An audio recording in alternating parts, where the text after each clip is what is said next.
कहानी का नाम आपकी ज़रूरत।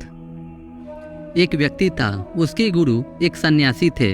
वह व्यक्ति दुनियादारी से ऊब सा गया था। वह अपने गुरु की तरह दुनियादारी छोड़कर सन्यासी बनना चाहता था।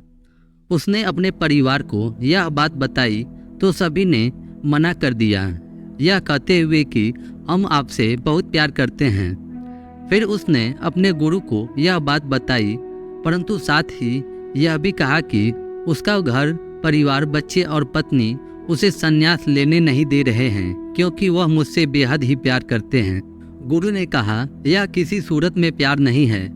गुरु ने उसे बहुत समझाया, पर वह व्यक्ति नहीं मान रहा था।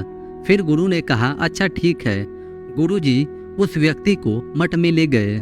उसके बाद गुरु ने उसे योग विधि सिखाई, जिससे वह अपनी सांसें रोक कर मुर्दे जैसी अवस्था में घंटों तक रह सकता था। यह सब सीखने के बाद गुरु ने उसे एक योजना बताई और उसे घर भेज दिया। दूसरे दिन वह व्यक्ति अपने घर पर मुर्दा पाया गया। परिवार के सारे लोग इकट्ठे हो गए। सभी रो रहे थे, विलाप कर रहे थे। वहीं उसकी पत्नी सबसे ज्यादा दुखी थी। पूरे घर में कोहराम मच गया था। सभी की आंखें नम थी। वह व्यक्ति मुर्दा अवस्था में था, मगर योग अभ्यास से आसपास के माहौल को महसूस कर सकता था और सुन सकता था। उसे बड़ा सुकून मिल रहा था कि उसका परिवार उसे कितना प्यार करते हैं। अंततः उसने संन्यास का इरादा त्यागने का फैसला कर लिया। कुछ ही देर बाद उस व्यक्ति के गुरु वहां पहुंचे। गुरु ने सभी को शांत किया और अपने शिष्य के पड़े शव को देखा।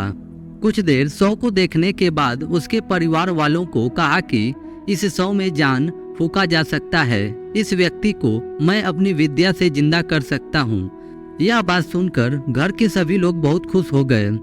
सभी को यह उम्मीद की किरण नजर आ रही थी। फिर सभी ने उस सन्यासी से कहा, तो आप यह काम जल्द से जल्द करिए। इस पर उस सन्यासी ने कहा, एक समस्या है। इस कार्य के लिए परिवार के किसी अन्य सदस्य को अपना प्राण त्यागना होगा। यह सुनकर सभी लोगों की सांसें रुकी की रुकी रह गई। सभी ने एक दूसरे को देखा। सन्यासी ने परिवार के सभी सदस्यों से एक एक करके पूछा, पर किसी ने भी हाँ नहीं कहा। सभी ने अपनी जान की जरूरत बताई और अपनी जिम्मेदारी भी। सन्यासी ने फिर उस व्यक्ति की पत्नी से कहा, अगर यह नहीं रहे तो तुम कैसे जियोगी? उसकी पत्नी ने तुरंत जवाब दिया, मैं इनके बगैर ही जी लूंगी। गुरु ने उस व्यक्ति के बच्चों से यही सवाल किया। उनका भी जवाब न ही था। फिर यही सवाल उस व्यक्ति ने माता पिता से किया। उसका भी जवाब एक ही था।